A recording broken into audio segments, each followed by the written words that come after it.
There we go. How is everybody today? Good, good. It's a beautiful day. A little on the cool side, but that's to be expected. This is the winter, right? So, speaking of winter, many. Oh, let me say something about the inauguration. The inauguration. Did you watch the inauguration yesterday? Yeah. Wasn't that wonderful? Oh, yeah. That is truly a gift to America that we can go out and vote and change things in this country. What a fresh breeze. Biden and Kamala Harris, Oh, yeah. how wonderful. Um, so, I have a little construction job going on. I might have to leave for a moment, but otherwise, we're good. The the winter is an interesting time of year when the sun is not shining on us as directly as before. That means that it is colder now in the north part of the world and warmer in the south. So, because in the south they get more direct rays of the sun, they have summer. In South America, it is summer now. And so you can go swimming. Um, the earth moves about the sun. The earth moves about the sun, and we should be very grateful for that, right? It creates the different weather patterns and day and night. As the earth turns, it produces day and night, as well as summer and winter and spring and fall. How amazing is that? Amazing. Right? If the earth didn't turn, we'd be like a barbecue chicken that that didn't turn on the spit, and you'd have one side of the earth very hot and the other side would be cold. That wouldn't work too good. So it is really amazing that the earth is involved in all these movements, turning, rotating like this, and then moving as well. So it's rotating like a ball that keeps turning and then moving as well around the sun. We didn't know the earth moved around the sun for a long, long time. It's only in the last few hundred years that we've accepted that the earth moves. That was a very big deal. Um, people were in prison for saying the earth moved and suffered worse. Um, but now we accept that the earth moves. We live on a world that is full of movement, full of change, full of wonder. Every moment is full of wonder. Each day begins with the sun rising and the stars overhead. We now know that there are more stars in the sky than grains of sand on the beaches of the world. Stars and planets, perhaps planets full of life, we don't know. We may meet other worlds full of life in the near future. But for now, we're not sure. Any questions? I have I have an interest in the bees this week. The bees um, are wonderful creatures. How many of you have ever had vegetables or plants that made food, like zucchini or tomatoes or cabbages? You have, you have. Um, those Most of those vegetables need a bee to pollinate the flower. They need the the pollen, which are like the male seeds from one flower brought to another flower, and that is done mostly by bees. Isn't that interesting? How bees work with the plants of the world. Um, Bees and plants seem to originate at the same time. About 135 million years ago, the first flowering plants appeared, and also the bees. But the bees were not like the bees we have today. They didn't make honey, for example. They didn't have hives, we think, but we're not sure about that. But they were not honeybees, we think. Honeybees came later. About 35 million years ago, we have the first honeybees found in Europe. But honeybees originated before that in Africa, but we don't know how early. Um, Today, there are about 20,000 different kinds of bees, but only 8 kinds of honeybees. And it's the honeybees that are so important to the crops that we grow. We wouldn't have apples, we wouldn't have pears, we wouldn't have cherries, we wouldn't have um, all the fruits and vegetables that we mostly eat without those bees. And that isn't that amazing? That they're so important. Um,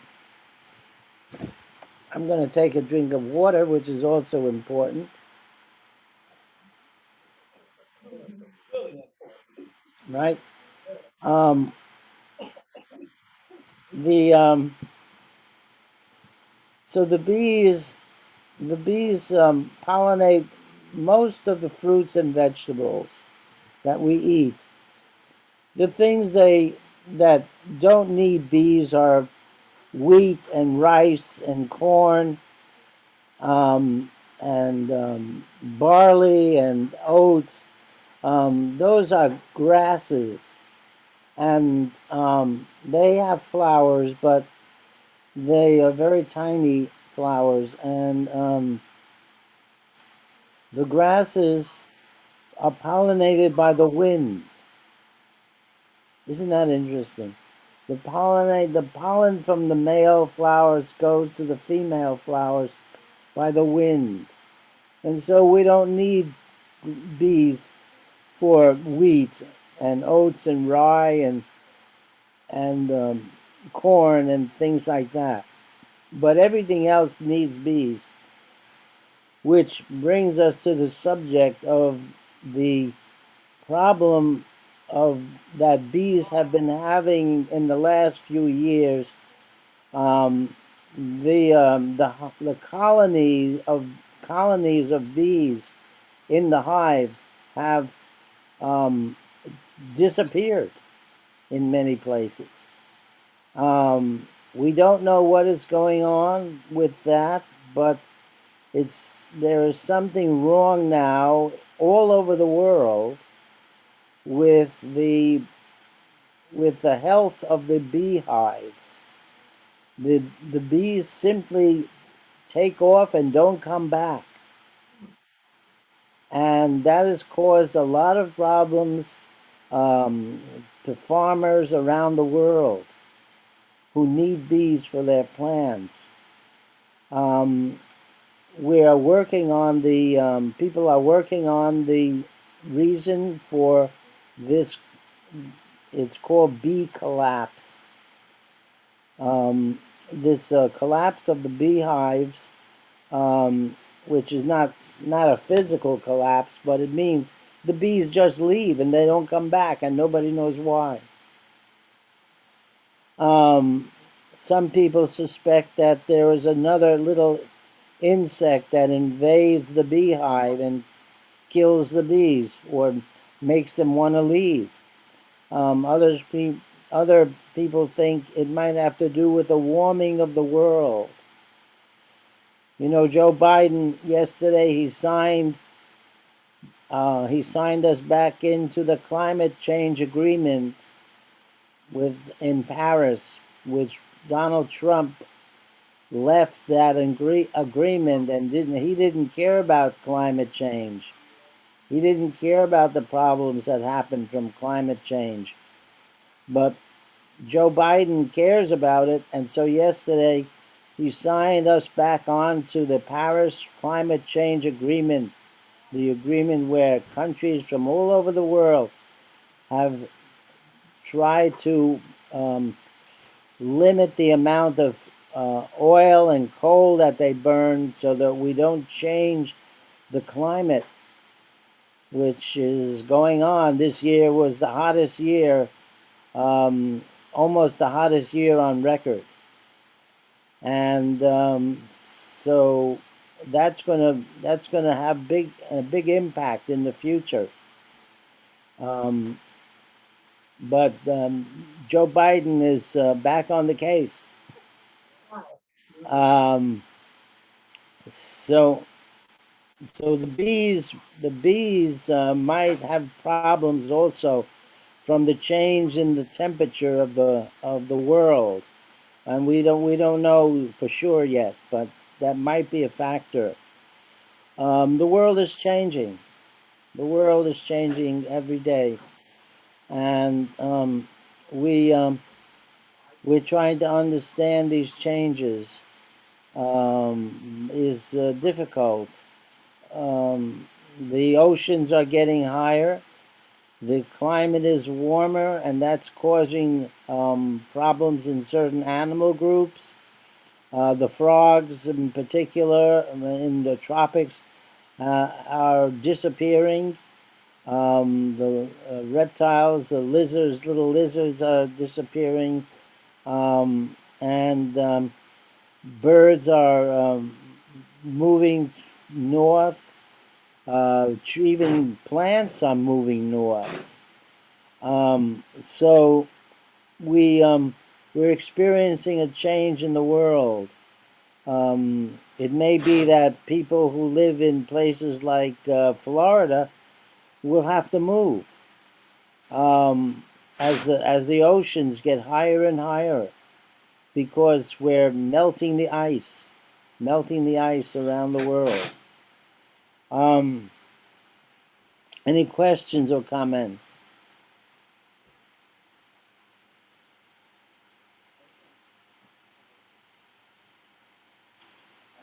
So I wanted to talk a little bit more about the bees and their lifestyle.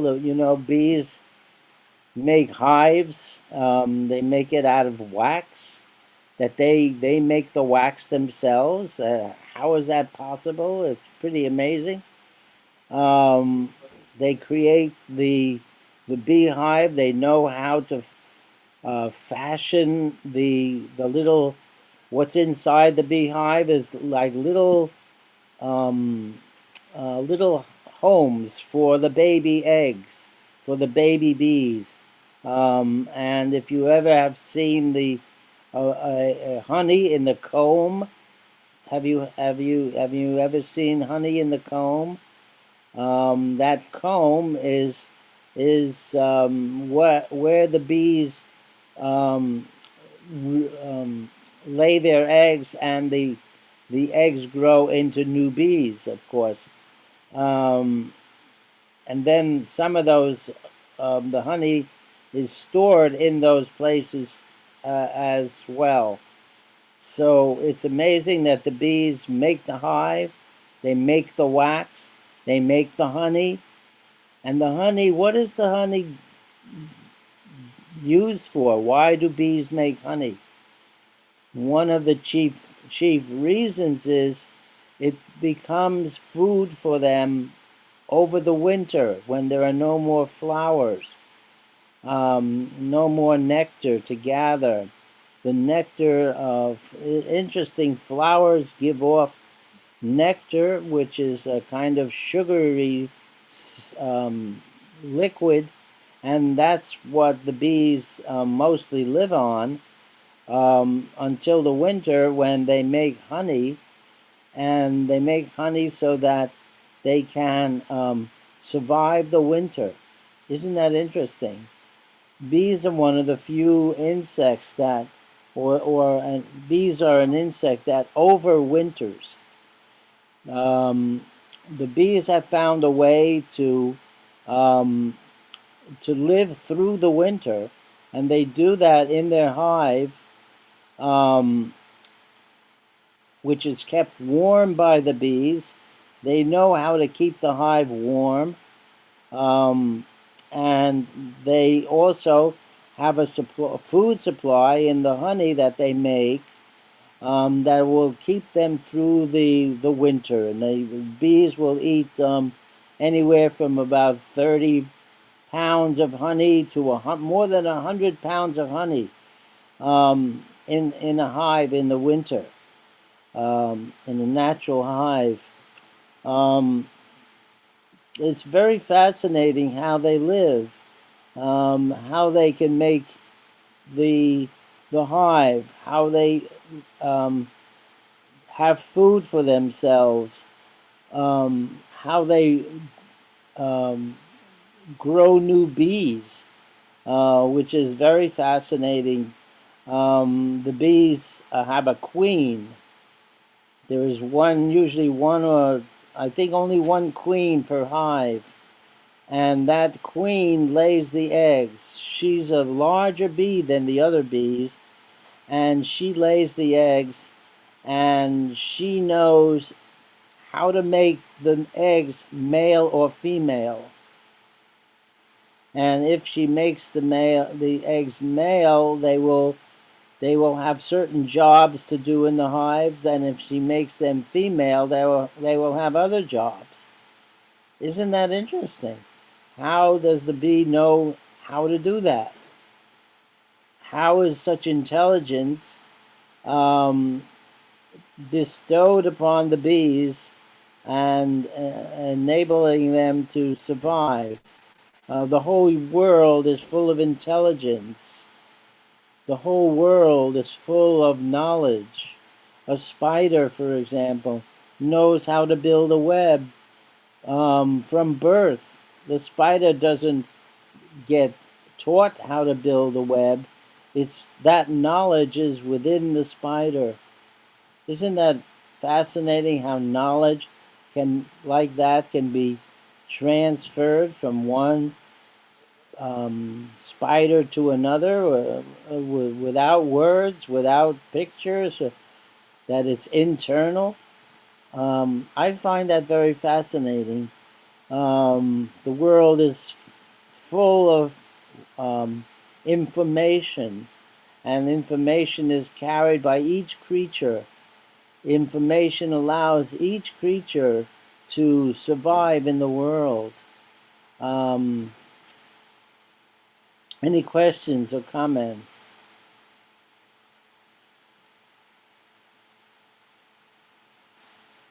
If you observe the animals and even the plants of the world, they have much information.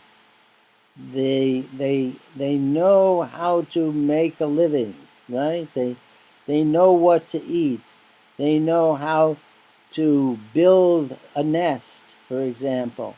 A bird, there are 20,000 different kinds of birds, and each kind will build its own nest or or house. Some birds don't build nests, but like the penguin, for example, doesn't build a nest. The There are swallows that will make holes in cliffs, but they don't make nests per se. But most birds make nests, and particular nests to their kind, like an eagle makes a particular nest, and a hummingbird, another bird, would make a different kind of nest. The hummingbird, of course, is very tiny, the tiniest bird. Some of them are only a little bit larger than insects, and yet they have this knowledge of how to survive in the world, how to build things. It's really quite remarkable. Have any of you ever seen the nest of a hummingbird? It's very tiny. It's like this tiny, it's like the size of a golf ball, you might say, and the eggs of a hummingbird are like as big as what? Like a big coffee bean. Um, it's pretty interesting, and the the largest egg in the world comes from what bird do you think?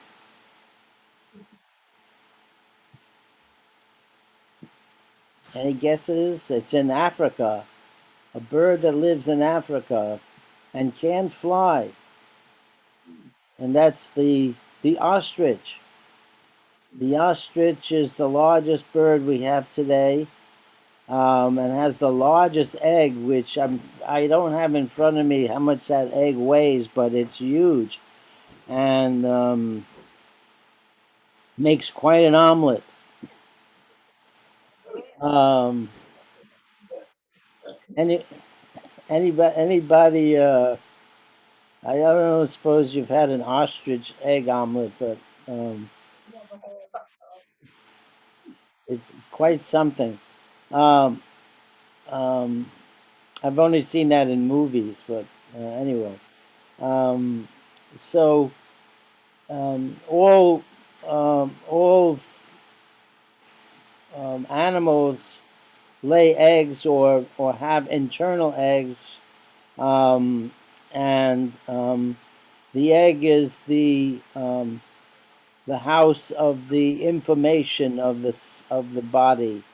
Each egg has the full information or half the information of the body that will come later, whether it's a bird or it's a fish or it's even a human. And so in animals, it contains half the information. The male has half, and the female has half. And so they combine, and from that combination comes a new being with new possibilities. Right? It's interesting. Oh, by the way, the honeybee queen um, does not mate with any males in her own hive. She takes off and flies on a nuptial flight, they call it, a wedding flight, and to meet males from other hives. Isn't that interesting? That they know not to mate with the males in their own hives, so that they don't, so that they get a new mix of information from other bees and other places, and even human beings. You don't marry your sister, right? So, um, at least in most places. Um,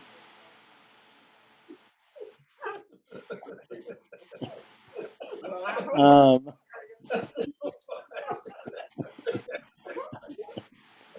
um, I can't speak for every place all over America. Um, anyway, so the animal and plant world have certain rules that they go by. That's interesting. And they have very specific um, things that they do in their stages of life. If we go back to the bees, the once the bee is laid, there is an egg which is fed once it hatches. It is called a larva stage, which is like a little caterpillar, and those little caterpillars are fed by other bees, young bees, that produce a certain stuff called royal jelly, and they all the young bees are females, and they produce this royal jelly, which is fed to the little caterpillar like bee, and then when the caterpillar gets bigger, it turns um, it spins a web around itself, and then in that web, um, it becomes a mature bee, and then when it comes out of that web, or that cocoon, I should say, then it can start its life as a bee, and whether it's a male or a female, it will have certain duties to perform. As I mentioned, the queen bee determines whether the egg will become a male or a female, and that's pretty interesting. She has to know how many females to make and how many males to make. So she's able to do that, and usually there are a few thousand males in the hive, and tens of thousands of females, and the females do most of the work. Um, the males guard the hive, or they um, they hang around to to fertilize the queen bee, but only a queen bee from another hive. Um, the females defend the hive. They clean the hive. They receive nectar and pollen from bees that are coming in from the fields, and they do most of the jobs of the hive. So the females are really the important ones um, in the hive, and but it's an amazing organization, um, and and it's been that way for millions of years, long before humans walked on the earth. So it's we come from history, a long history of plants and animals that came before us, and we are newcomers in the world. Human beings, we think, are only about 300,000 years old in their present form, but there were different forms back to about 6 or 7 or maybe 8 million years ago. 1 million years ago, the first humans that could control fire appeared on the earth. They were called Cro-Magnon, and they lived till fairly recent times, maybe I think about 100,000 years ago.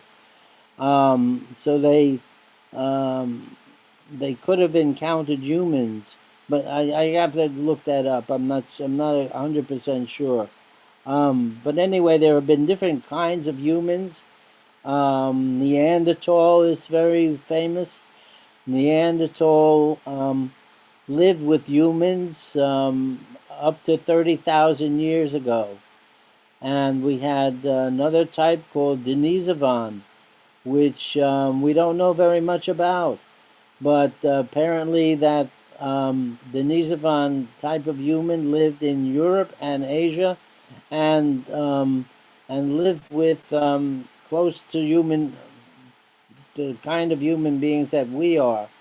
There's only one kind of human being today in the world, and that's pretty remarkable. Um, so we are all the same kind of human being. You may have a different color skin, you may have a different shape of your eye, but we're the same kind of human being underneath. So it's interesting. I always find interesting. There are 20,000 kinds of fish. There are 1 million kinds of insects.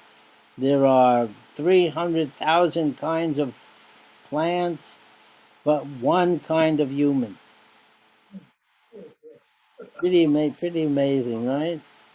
Of course, we as humans are very special in how we are able to do certain things and create cities um, and write and read and sing and do all sorts of things. Of course, birds can sing, but they tend to sing the same song all the time. But particular to a bird, they don't make up new words usually. So humans have unique abilities, and we are blessed in that way. And sometimes we are not so blessed in that way. Um, but anyway, any questions, comments?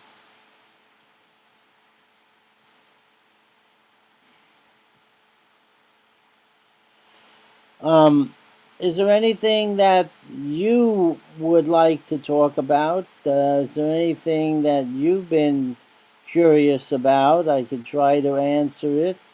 Um, um, would you like um, to have a? Would you like to ask a question about something that you're curious about?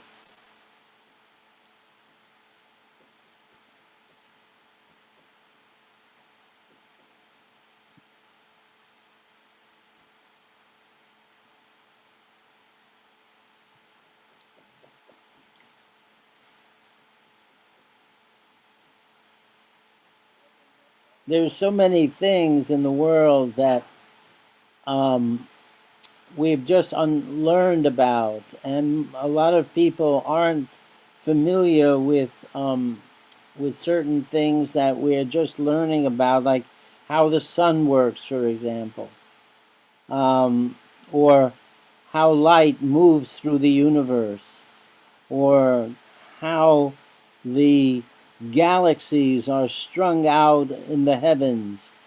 A galaxy, is a collection of stars, and the collection of stars can be in the billions and billions. We have our own Milky Way galaxy, which has about 200 billion stars in it, and new stars are being born in that galaxy all the time. But those stars are created from the gas that was released in the original expansion of the universe, about which took place about 14 billion years ago. Um, we have an amazing story today that science has told us about the universe, um, and we're still learning every day something new about the universe. In at the end of this year, we're going to launch a new space telescope, um, and that telescope is going to be able. Will go up in space and circle the Earth, and we'll be able to see the universe as never before. We already have the Hubble Space Telescope that's been operating since 1993, I think. And that space telescope has really opened up a window on the universe that was that we couldn't see without it. The Hubble Space Telescope has provided us images of the cosmos that we never expected.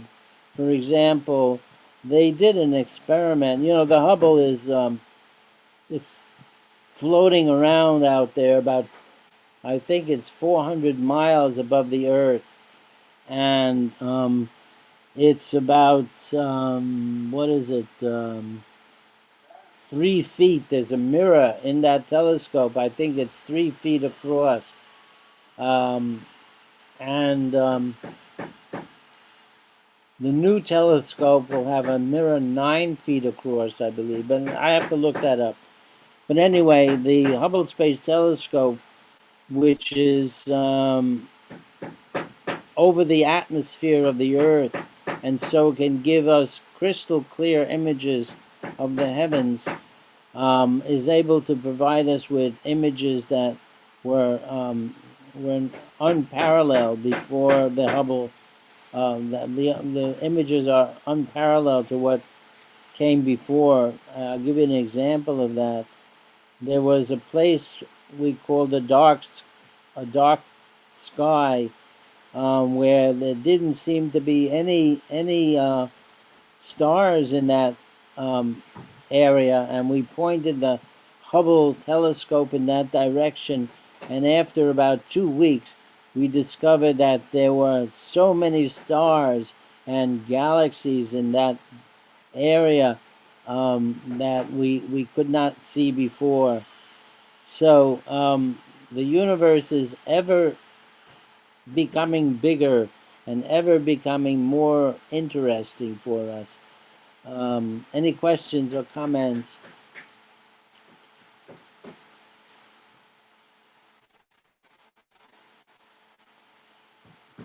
The story of science, modern science, probably begins about 500 years ago, when a fellow by the name of Nikolai Copernicus, who was a clergyman, but also very interested in science, he said that the Earth moved. And this was one of the most remarkable discoveries. He said the Earth moved around the sun, not the other way. For thousands of years, people thought the sun moved around the Earth, right? Every day you get up, you see the sun rise. There is no indication that the Earth is moving. We thought for thousands of years that the sun and the stars circle the Earth, and it was a kind of given that everyone believed.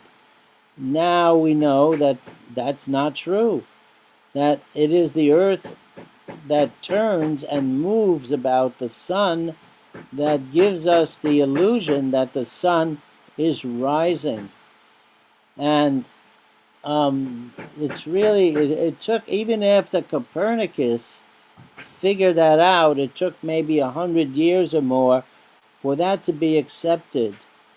And there are many things about this world that look one way that are really another.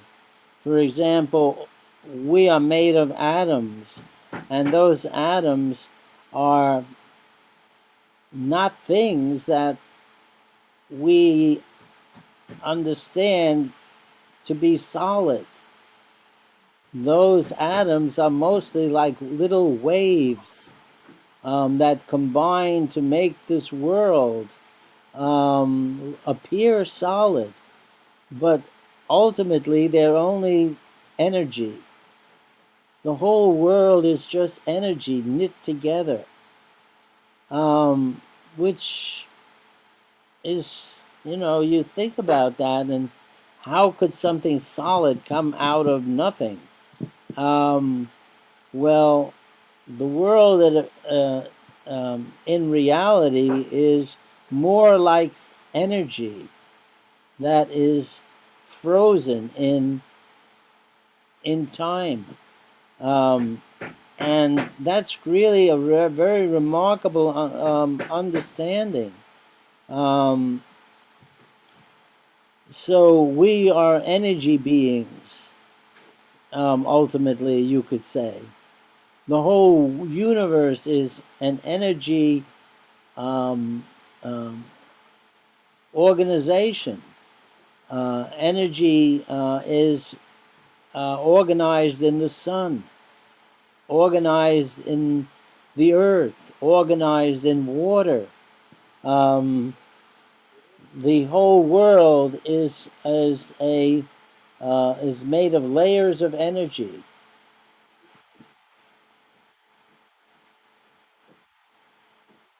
Any questions or comments?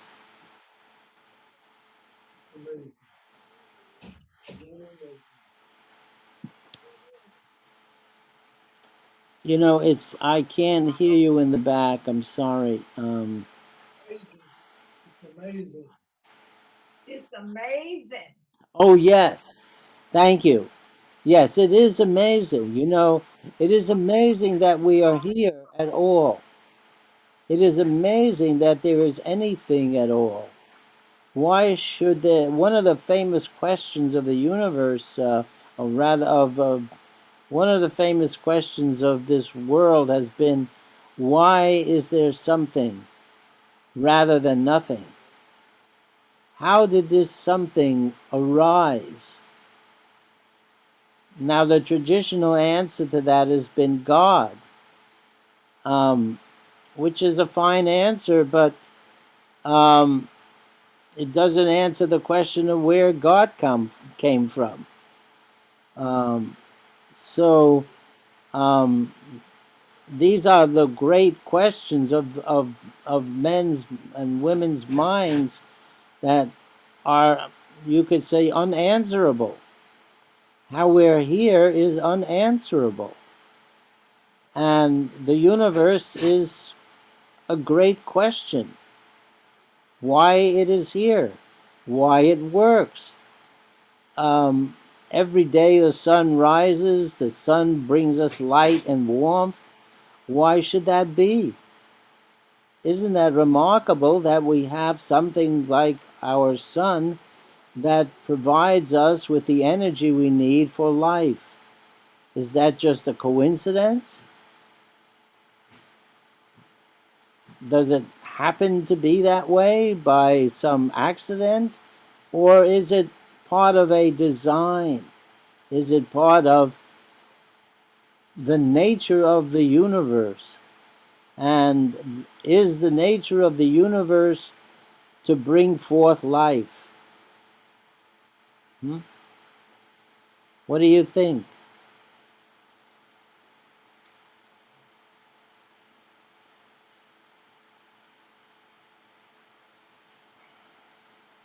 We live in a world that has a star that gives us light and warmth. We have water. We have trees that make food out of air, sunlight, and water. And um, and so we have a universe that seems to be made for life. Um, this is a big question today in science, whether the universe is designed to make for life or it's just an accident. And what side do you think? Would you take sides with with the accident side, or the side that says that the universe is made for life? Universe is made for life. I would agree with you. I would take that position myself. Um, The our bodies are made out of the ordinary stuff of the universe: hydrogen and oxygen, carbon, nitrogen, phosphorus, sulfur, all the ordinary stuff of the universe somehow has come together to make life. So isn't that extraordinary? Isn't that interesting that the elements that make up the universe also make up living things? I find that very fascinating. Um, Everything is in motion. All living things are in motion. All the atoms and molecules that make up the world are in motion. And somehow out of that activity, out of that motion, came life, and came mind, and came feelings, and everything else. It's really so extraordinary. Um, One may think of the universe as expressing something. One may think of the universe as, or one may think of ourselves, I should say, as an expression of the universe. That we are not just an accident, but we are the reason the universe exists. The universe exists to express itself, to learn about itself, to become itself. And we are part of that becoming.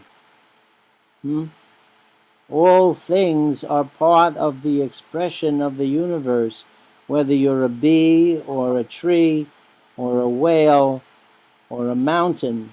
You are an expression of the universe. And somehow all things seem to work together in one way. We couldn't exist for a few minutes without this air that we're breathing. This air that is full of oxygen, which was made by plants. Um, and this oxygen provides us with the energy to make the world, um, or to make life, um, and it's very, very extraordinary. Any ideas or thoughts on this?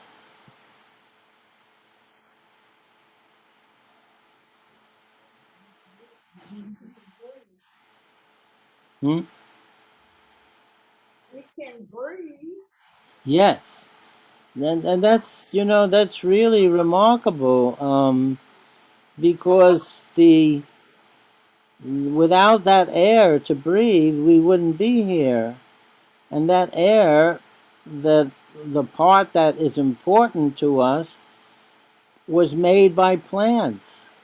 I shouldn't say made, it was part of the process of making food, that plants release oxygen. When they make their sugars, they release oxygen, which I think came from either water or the carbon dioxide in the air. Um, but the plant wants to let go of that oxygen, and it's remarkable that we need that oxygen. We couldn't be here unless there was a certain level of oxygen. Right now it's about 20%, um, and so human beings had to wait until plants could raise the level of oxygen to 20% so that we could be here. It's pretty amazing, I think. Oxygen works in the body in a very interesting way. Um, it has to do with energy, and has to do with the way we create energy in the body. And that's why we need to breathe every minute, so that we can continually create energy in the body. Um,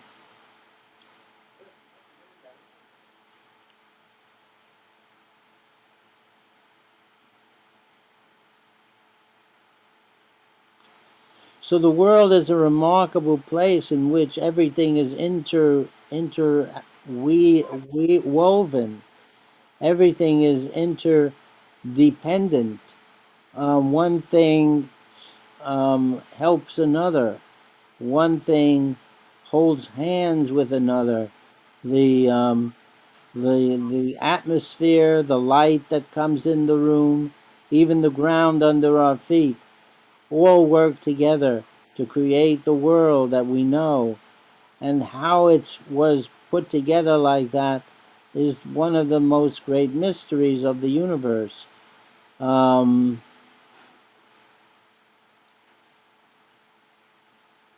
when we study anything, we come back to the source. You can study a plant and you will come back to the source of things, the way that the world is constructed. One thing depends upon another. Maybe I'll read a poem at this point. Just a moment. I don't know if I can get to my books. Everything is. I'm doing this little construction project in the back today, and so everything is moved around. So hold on a second.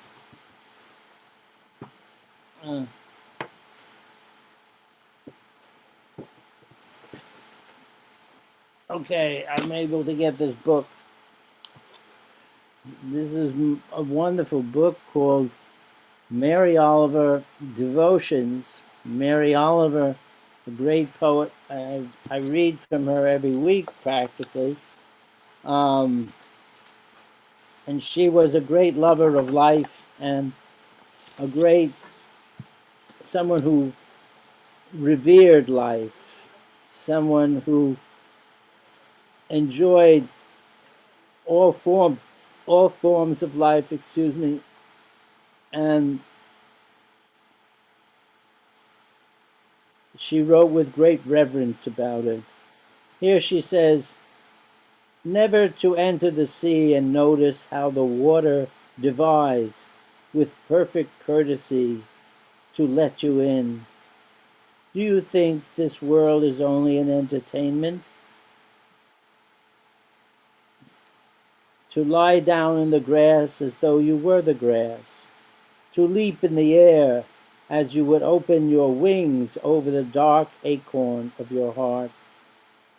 Now, no wonder to hear I'm going to go on.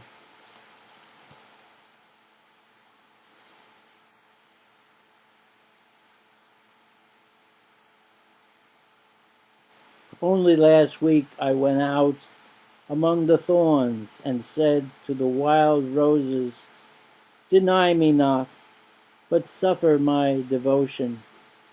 Then all afternoon I sat among them.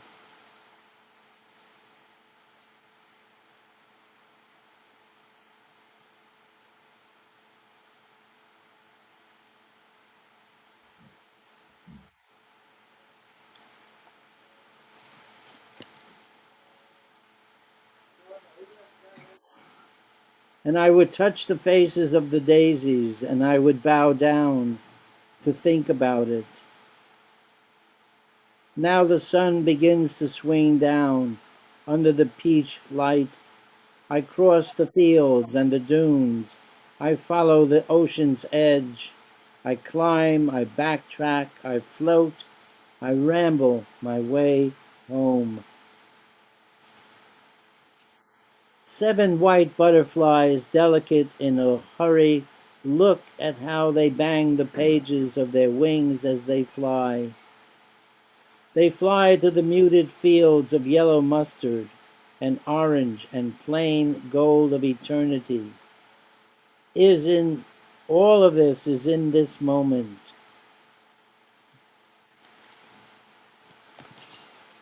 We have in each moment eternity. We have each moment the beginning and the middle and the end. We have each moment the wonder of being. The wonder of being is now, and that is most remarkable. I'm going to end today's session here, and hope that you will will enjoy exploring the world, perhaps in a little bit of a new way after these classes. Um, we we are at a fortunate time in our history when we can learn things about the world that's been hidden from us for all time. And this is very important, I think. It's important to keep learning, keep studying. It's hard sometimes, but it's rewarding. And you can find wonders all around you in every moment. So I want to thank you for being in class today.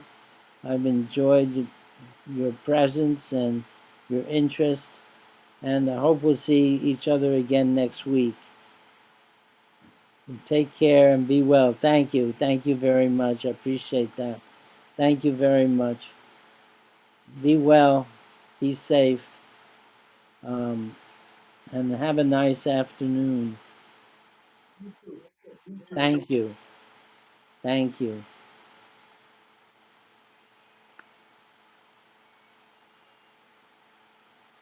Bye bye now.